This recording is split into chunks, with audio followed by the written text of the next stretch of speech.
Hai guys, kembali lagi dengan Krisis 23. Kita akan mereview sebuah film baku tembak yang dimana judulnya adalah Triple Frontier.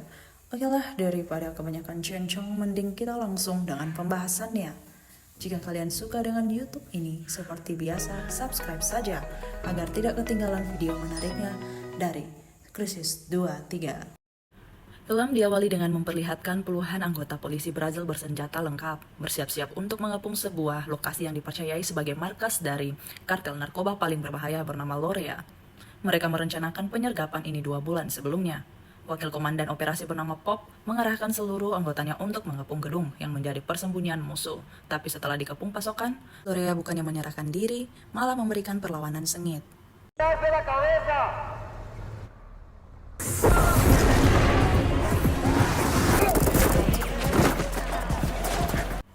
Tak kurang dari 10 polisi tewas di tempat. Pop kemudian berpindah berusaha mencari titik terdekat dengan markas musuh. Dan begitu clear, ia langsung menembakkan senjata pelontar granat. Begitu situasi mereda, mereka memasuki markas musuh yang telah bergelimangan mayat beberapa wanita serta anak. Remaja juga ditemukan di lokasi dan langsung ditahan. Sedangkan sisanya mereka interogasi. Ternyata Lorea tak berada di sana. Pada bawahan Lorea terlihat cukup tangguh, bahkan mereka berani menyogok polisi secara terang-terangan. Di atas meja mereka terdapat uang yang totalnya sekitar 6 miliar rupiah, sebagai ganti agar mereka dilepaskan. Namun sang komandan operasi juga cukup tegas. Yang ia inginkan hanya info keberadaan Lorea, dan mengancam akan membunuh mereka jika tak membuka mulut. Akhirnya salah satu di antara mereka berkhianat, dan membeberkan kalau Lorea saat ini bersembunyi di hutan, bersama dengan seluruh uangnya. Tapi begitu info itu didapat, para polisi langsung membunuh mereka semua. Di penghujung operasi, salah satu tahanan wanita berhasil melarikan diri. Pop sendiri yang langsung turun tangan mengejarnya. Namun wanita itu cukup lincah, dan akhirnya mereka kehilangan jejak. Santiago, ¿dónde estás? Dari sana Pop bukannya kembali ke markas, malah singgah di sebuah rumah, dan ternyata rumah dari wanita yang tadi ia kejar. Bernama Yovana. Selama ini ia bekerja sebagai informan bagi Pop. Tadi ia berada di lokasi untuk memperingati adiknya agar pergi dari sana, namun polisi keburu datang. Yovana kemudian memohon agar adiknya dibebaskan. Sebagai gantinya, ia akan memberitahu sebuah informasi yang bersifat sangat rahasia, yaitu lokasi persembunyian Lorea yang sebenarnya. Minggu kebetulan ia sering disuruh mengantarkan satu mobil penuh uang ke sana. Dan ia juga bilang kalau selama ini Lorea telah membayar banyak kepada para petinggi di kepolisian, termasuk Komandan Pop. Makanya lokasinya tak pernah ditemukan. Lorea pays Diego and all of the men that hire you with. How long have you known? 3 months. Singkat cerita, beberapa waktu kemudian, Pop mendatangi sahabat lamanya bernama William. Dulu mereka tugas bersama di kesatuan khusus. Pada intinya, Pop mengajaknya untuk ikut dalam operasi penangkapan Lorea. Dia membutuhkan orang-orang yang memiliki skill tingkat tinggi dan dapat dipercaya. William bilang dia akan ikut kalau Pop berhasil mengajak mantan kapten mereka yang bernama Tom. Tanpa membuang waktu, Pop langsung pergi untuk menemuinya. Sejak pensiun dari dunia militer, Tom bekerja sebagai agen properti. Tapi karena bukan passionnya, sejauh ini ia tak berhasil menjual banyak rumah. Dan bahkan membuat keuangan keluarganya semakin menipis. Siang itu, sang barito mengantarkan putrinya menuju tempat les.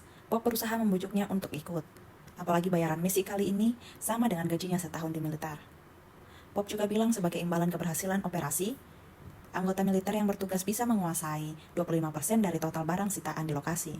Sedangkan Lorea dipercaya memiliki uang senilai 75 US dollar di rumahnya. Di akhir perbincangan akhirnya Tom bilang kalau akan mempertimbangkan tawaran tersebut. Dari sana Pop ke sebuah tempat pertandingan UFC. 2 anggota lagi yang akan ia rekrut juga masih teman lamanya. Salah satunya adik kandung dari William bernama Ben, yang kini melanjutkan karir sebagai petarung UFC. Sedangkan anggota terakhir bernama Morales, tapi kita panggil saja Fish. Ia adalah pilot handal ketika dulu di militer. Pada intinya, setelah melihat tawaran yang sangat menggiurkan, mereka berdua setuju untuk ikut. Tak lama kemudian, Tom juga datang ke lokasi untuk menonton pertandingan band, sekaligus membicarakan tawaran Pop tadi. Ia bilang dirinya bersedia untuk ikut, tapi hanya sebagai penasehat. Dan akhirnya mereka berlima pun siap beraksi.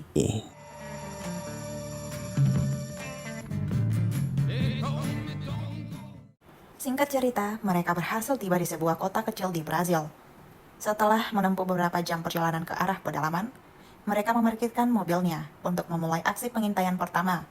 Rumah Lorea dikelilingi oleh hutan dan perbukitan. Tak kurang dari 10 orang yang menjaga rumahnya. Anak dan istrinya juga hidup di sana. Rencananya, mereka akan mengeksekusi Lorea pada hari Minggu pagi. Karena setiap hari Minggu, anak dan istrinya selalu ke gereja yang berada di kota bersama dengan setengah pengawalan. Jadi di rumah itu nanti tersisa Lorea dan beberapa penjaganya. Tak lama kemudian, sebuah mobil van penuh uang memasuki rumah, dan tak lain adalah Yovana. Siang itu saat mengantarkan uang, Yovana juga ditugaskan untuk mengambil gambar. Isi rumah Lorea dengan sangat berhati-hati. Ia rela mengambil resiko demi agar adiknya Me dibebaskan. parece bien. Bueno, Gracias, señor.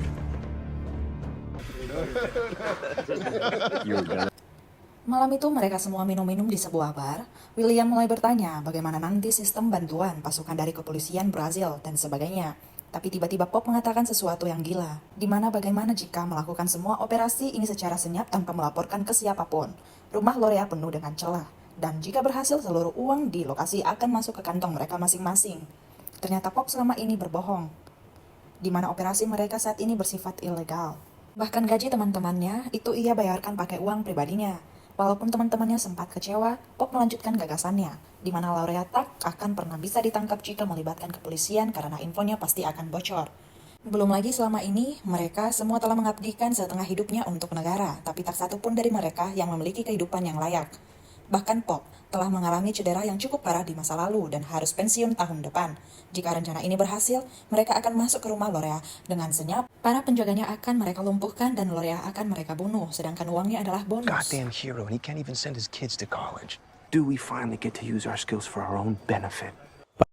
Pada akhirnya mereka semua terdiam dan mempertimbangkan perkataan Pop saat jalan pulang. Walaupun Tom kurang senang dengan situasi ini, tapi diam-diam ia telah mengatur rencana yang sangat matang. Dahulu Tom memang terkenal sebagai ahli strategi. Ia bilang pada hari eksekusi, waktu mereka hanya 40 menit untuk mengeksekusi semuanya, mulai dari mengalahkan penjaga, menghancurkan rekaman CCTV, sampai mengangkut semua uang Lorea. Tapi untuk masalah pelarian, mereka membutuhkan dua hal. Pertama, sebuah mobil van tambahan untuk mengangkut uang curian, dan kedua, sebuah helikopter untuk kabur, menuju pelabuhan di kota lain. You'd have 40 minutes to get in, get the job done, and get out. Now we're talking. Keesokan paginya, Pop kembali menemui Yovana di pasar. Di sana ia menyerahkan hasil rekamannya kemarin. Ia berhasil menyelesaikan tugasnya dengan sangat baik. Maka dari itu, Pop meminta bantuan sekali lagi. Di mana pada hari eksekusi, Yovana diminta mengantarkan satu mobil tambahan ke kediaman Lorea, dan jika ia sepakat, maka Pop akan memberikannya paspor baru dengan uang senilai 2 juta US dollar agar Yovana dan adiknya bisa memulai hidup baru di luar negeri. Mendengar hal itu, Yovana pun sepakat. If we're not gone forever, after you make your move, we are dead. Siang itu mereka kembali berkumpul di sebuah pelabuhan. Pop selama ini telah mempersiapkan satu kontainer penuh perlengkapan militer. Ia juga memamerkan hasil rekaman Yovana. Di dalam rekaman itu, terlihat tumpukan uang Lorea yang ia simpan di ruang kerjanya. Setidaknya bisa dipastikan ada 35 juta US dollar. William juga mengabari kalau temannya telah sepakat menyediakan helikopter untuk pelarian mereka dengan bayaran 3 juta US dollar. Rasanya semua rencana mereka sangat sempurna. Dan sayang jika tak dieksekusi. Maka dari itu, mereka semua yang tadinya ragu-ragu jadi sepakat untuk mengikuti ajakan Pop.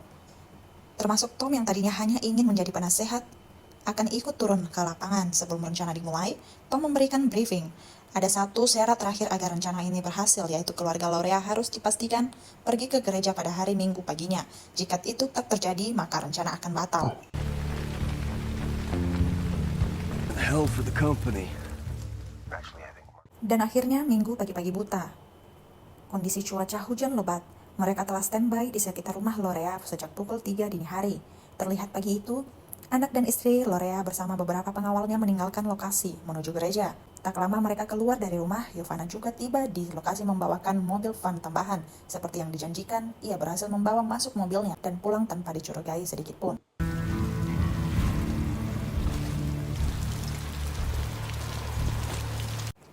Dengan sangat hati-hati, mereka mulai memasuki perkarangan rumah Lorea dari belakang arah, menyisir setiap sudut, mencari beberapa penjaga yang sedang bersantai.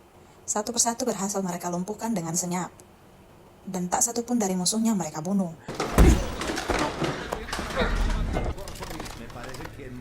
Itu penjaga terakhir tiba-tiba muncul, dan mereka terpaksa menembak kakinya.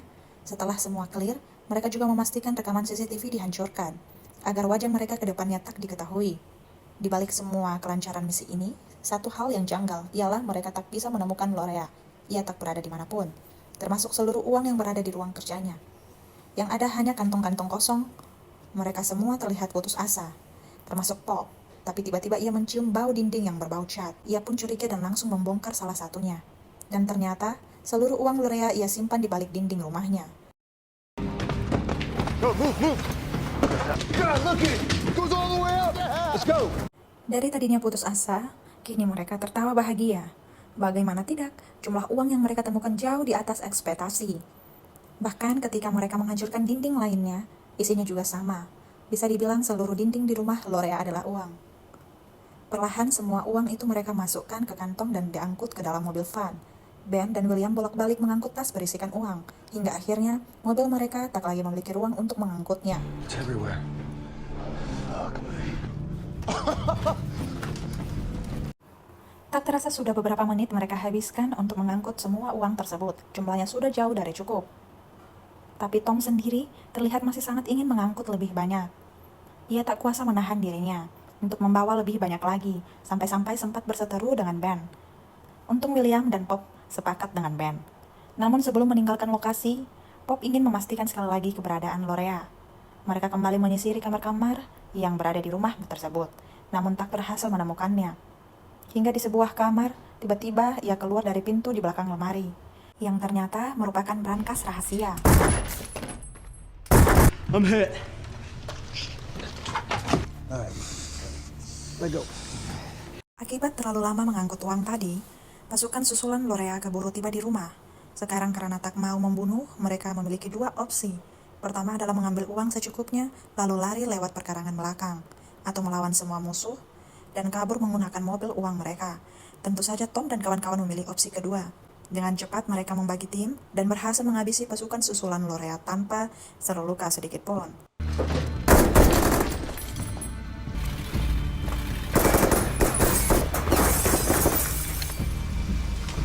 Para penjaga yang tadi mereka lumpuhkan terpaksa harus mereka bunuh demi tak meninggalkan jejak, dan sebelum meninggalkan rumah, mereka membakar habis seluruh isinya.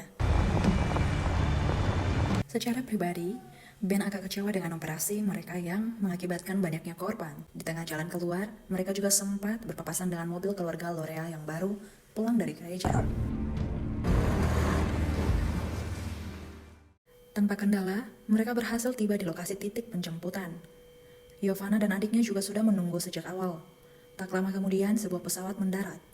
Pria ini yang akan menyewakan mereka sebuah pesawat, tapi bukan pesawat Cessna yang kalian lihat di belakangnya, melainkan sebuah helikopter militer. Seluruh uang tadi sempat Fis timbang. Kalau ditotal-total, kemungkinan sampai 250 juta US dollar. Bahkan jaring untuk membawa barang pun tak cukup untuk menampung seluruh tas uang itu. Makanya selebihnya mereka naikkan ke atas pesawat. Sebelum naik ke pesawat, Fis sempat memperingatkan kalau beban yang bisa diangkut oleh helikopter sangat terbatas. Tapi bingung juga, masa semua uang itu mereka biarkan saja di landasan. Walaupun demikian, akhirnya mereka semua lepas landas. Giovanna dan adiknya juga ikut dalam pelarian kali ini. Setelah beberapa jam, mereka berhasil tiba di perbatasan Peru, di mana menjadi titik perpisahan bagi Giovanna. Di sana Tom tak berhenti menanyainya terkait apakah ia mengetahui identitas asli dari Pop, ataupun salah satu dari mereka. Giovanna bilang ia tak tahu apa-apa. Tom ngotot menanyakan soal ini karena ia sangat takut jika suatu hari nanti Giovanna tertangkap oleh para kartel dan membeberkan identitas anggota lainnya. Tapi cara Tom terlalu kasar. Ia bahkan menuduh yang tidak-tidak ke wanita baik ini. Untung saja Pop menghentikan pembicaraan tersebut. Berbeda dengan Tom, Pop malah memberikan Giovanna uang lebih dari yang ia janjikan.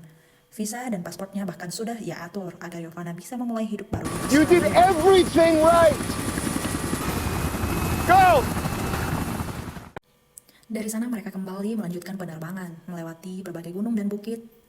Helikopter yang mereka tumpangi mengalami kesulitan untuk naik ketinggian tertentu. Tentu saja semua itu akibat beratnya beban yang mereka angkut. Kerisauan Fis menjadi kenyataan begitu mereka harus melintasi gunung terakhir agar bisa terbang menuju lautan. Indikator mesin menyala, menandakan mereka tak bisa lagi menambah ketinggian. Hingga akhirnya, mereka sepakat untuk membuang semua uang yang berada di dalam pesawat, yang kalau ditotalkan sekitar 50 juta US dollar. Tentu saja uang yang diangkut menggunakan jaring 4 kali lipat lebih berat dibanding yang baru saja mereka buang. Jadi walaupun mereka berhasil mengurangi beban, tapi masih belum seberapa. Dan membuat mesin pesawat akhirnya overheat. Akibat dipaksa menanjak, perlahan pesawat mereka mulai kehilangan attitude. Dengan kecepatan, Fizz mencoba mencari lokasi pendaratan darurat. Kebetulan tak jauh dari sana tadi terlihat ada ladang pertanian masyarakat sekarang. Masalahnya untuk mendarat darurat, mereka harus melepaskan seluruh uang yang berada di jaring bawah. William dan Ben berusaha menarik pelatuk untuk menjatuhkan tali angkutan, tapi tetap tidak berhasil. Mau tak mau mereka harus melepaskannya secara manual.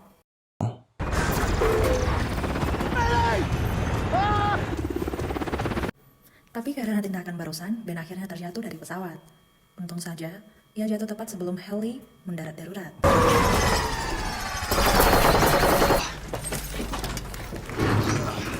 Tak satupun dari mereka yang terluka.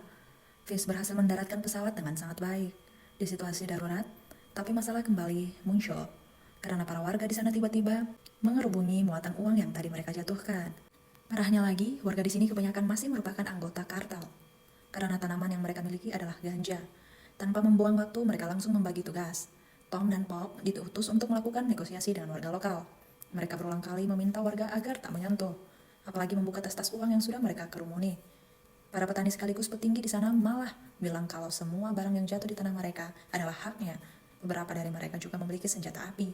Negosiasi memanas dan akhirnya baku tembak pun terjadi.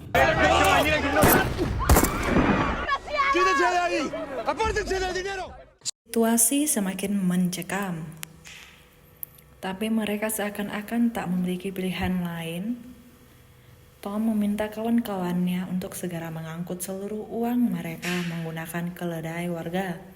Sedangkan ia menyusul ke rumah sang kepala desa bersama Pop untuk membawakan uang ganti rugi. Uang memang tak bisa menggantikan nyawa yang telah gugur, tapi Pop memberikan jutaan dolar sebagai ganti ruginya. Termasuk mereka membeli semua keledai warga dengan harga miliaran. Singkat cerita, saat akan berjalan keluar dari desa, salah satu anak dari korban mencoba menghalangi mereka. Untung saja, Pak Kades tak lama kemudian berhasil meredakan emosi warganya.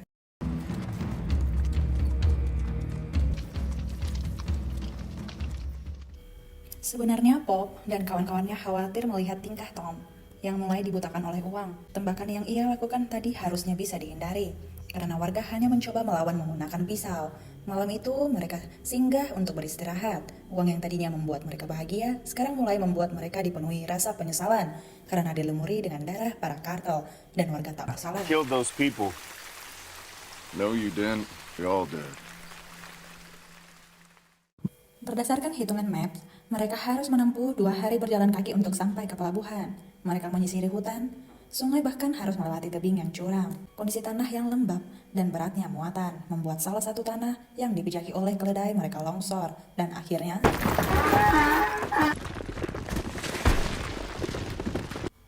kejadian barusan kembali memicu perpecahan, di mana Tom terlihat sangat marah akan musibah tadi, sampai melupakan kalau keselamatan temannya lebih utama. It's fine. Relax.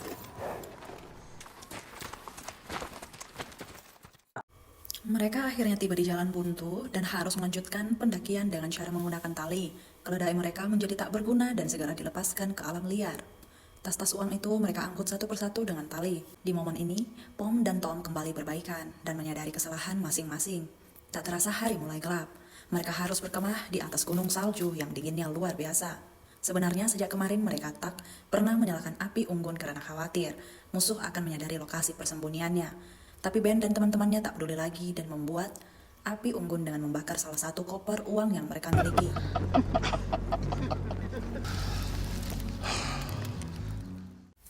Keesokan paginya, saat mereka sedang mengangkut puluhan tas uang, tiba-tiba terdengar suara tembakan. Untung saja, tembakan tadi hanya memberikan luka gores di lengan Ben. Pop dan William berusaha memutari bebatuan, mencari musuh yang posisinya ternyata jauh di atas mereka. Di saat yang sama, Tom menemukan salah satu musuh yang muncul di antara bebatuan dan berhasil membunuhnya. Tapi tiba-tiba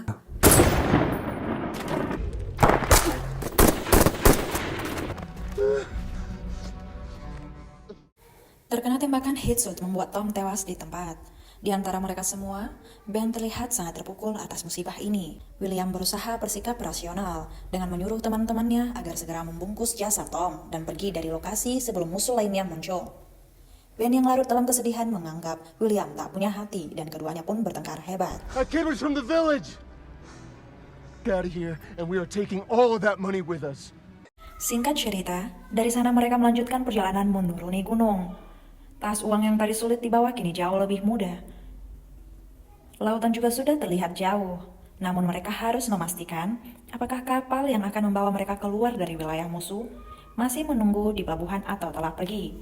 Karena mereka telah telat beberapa hari dari perjanjian, Ben kemudian dengan sukarela turun duluan untuk mengecek jalur pelarian serta memastikan keberadaan kapal di dermaga. Sedangkan sisanya menunggu di atas. Keesokan paginya, Ben berhasil kembali dan membawa kabar kalau kapal pelarian mereka masih menunggu di dermaga. Namun masalahnya, jalur pelarian tersebut telah dipenuhi pasukan Lorea, yang kebanyakan adalah anak remaja. Ben telah berusaha mencari jalur alternatif, tapi tak akan mungkin mereka bisa lalui. Pop bilang ya sudah, mereka artinya harus membunuh semua pasukan Lorea yang menghalangi jalan kabur. Demi bisa membawa jasad Tom beserta seluruh uang yang ada, tapi pendapatnya ini ditentang oleh anggota tim yang tersisa. Mereka tak sanggup lagi membunuh orang-orang tak bersalah. Satu-satunya cara agar mereka bisa melewati musuh adalah mengendap-endap dan artinya tak akan bisa membawa semua tas uang yang sudah susah payah mereka angkut selama beberapa hari. Tentu saja mendengar solusi itu, Pop tak setuju. What about that cargo? Tom died for this money. Died for that money. He died because of it. Pada akhirnya, William berhasil menyadarkan Pop untuk menerima takdir mereka dan harus merelakan semua uang yang telah diperjuangkan agar bisa membawa jasad Tom pulang ke kampung halamannya. Masing-masing dari mereka mengisi ransel dengan uang secukupnya. Sisanya terpaksa mereka kubur di sebuah jurang yang tak lama lagi akan ditutup oleh salju. Bisa dibilang ini adalah jurang termahal karena di dalamnya terkubur uang tak kurang dari 180 juta US dollar.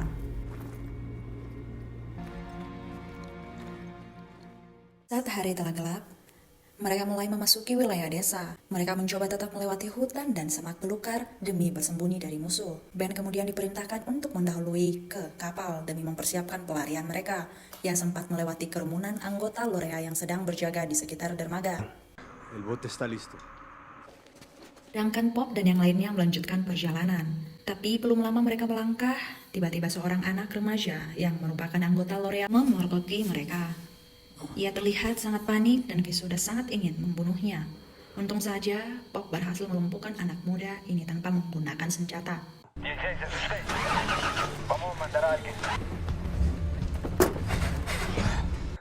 Sayangnya anak muda tadi sudah terlanjur menghubungi teman-temannya menggunakan radio. Mereka semua kemudian segera kabur menggunakan mobil. Pelarian mereka tak berjalan mulus karena satu persatu anggota Lorea terus bermunculan. Masalah lainnya, Pop tak ingin lagi membunuh siapapun, jadi sepanjang kejar-kejaran, ia hanya berusaha menembaki mesin ataupun ban mobil musuhnya. Left! Left!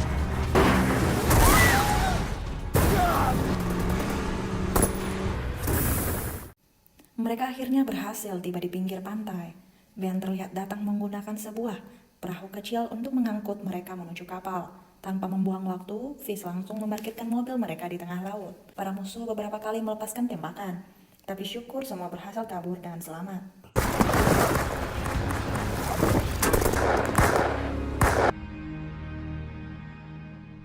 Singkat cerita, sehari setelah pelarian, mereka menemui seorang pengacara kenalan Pop untuk mengurus pembagian uang yang berhasil dibawa kabur. Totalnya 53 juta US dollar. Yang artinya kalau dibagi 5, masing-masing dari mereka akan mendapatkan uang senilai 1 US dollar sekian. Untuk almarhum Tom, mereka juga sudah menyiapkan rekening khusus. Hal yang mengejutkan kembali dilakukan oleh William karena tiba-tiba ia merelakan bagiannya untuk diberikan ke keluarga Tom.